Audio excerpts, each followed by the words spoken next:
അന്വേഷണ വിധേയമായിട്ടാണ് സസ്പെൻഡ് ചെയ്തിട്ടുള്ളത് ആ ഡോക്ടറിനെയും. അങ്ങനെ നടപടിയെടുത്തു. അങ്ങനെ നടപടിയെടുത്തു. അത് മാത്രമല്ല, മറ്റ് നിയമ നടപടികൾ സ്വീകരിക്കും. ഒറ്റ കാര്യം ഉറപ്പിച്ച് പറയാനുള്ളൂ, ആരെന്ത് പറഞ്ഞാലും ആരോഗ്യ പ്രവർത്തകരുടെ ഭാഗത്ത് നിന്ന് അത്തരത്തിലുള്ള വിശ്വാസം, കാരണം സാധാരണക്കാരായ ആളുകൾ വരുന്നതാണ് ആശുപത്രി.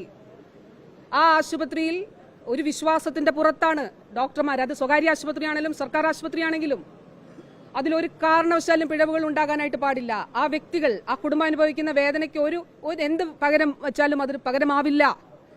അപ്പോ ആ നിലയിൽ അത് സർക്കാർ സംവിധാനത്തിലാണെങ്കിലും സ്വകാര്യ ആശുപത്രിയിലാണെങ്കിലും ഒരേപോലെ തന്നെ നമ്മളത് കാണണം. സർക്കാർ സംവിധാനത്തിൽ പ്രത്യേകിച്ചും ഗവൺമെന്റ് അതിന് ഉത്തരവാദിത്തപ്പെട്ടുകൊണ്ട് അതിലാവശ്യമായിട്ടുള്ള നടപടികൾ സ്വീകരിക്കും. അതിൽ കോടതി കേസ് നടക്കുകയാണ്. കോടതിയുടെ വിധി അനുസരിച്ചിട്ട് അതിൽ തീരുമാനമുണ്ടാകും എന്നുള്ളത് പറഞ്ഞു. അത് ഏത് വ്യക്തിയാണെങ്കിലും, ഈ ഒരു ഡോക്ടേഴ്സും ഒരു ആരോഗ്യ പ്രവർത്തകരും അവർ സർജിക്കൽ പ്രൊസീജിയേഴ്സ് ചെയ്യുമ്പോൾ കൃത്യമായിട്ട് തന്നെ ചെയ്യണം. സാധാരണക്കാർക്ക് ഒരു കാരണവശാലുള്ള പിഴവുകൾ ഉണ്ടാകാൻ പാടില്ല. അങ്ങനെ പിഴവുണ്ടായാൽ മുഖം നോക്കാതെ നടപടിയെടുക്കും. സാധാരണക്കാർ വിഷമിക്കാൻ പാടില്ല.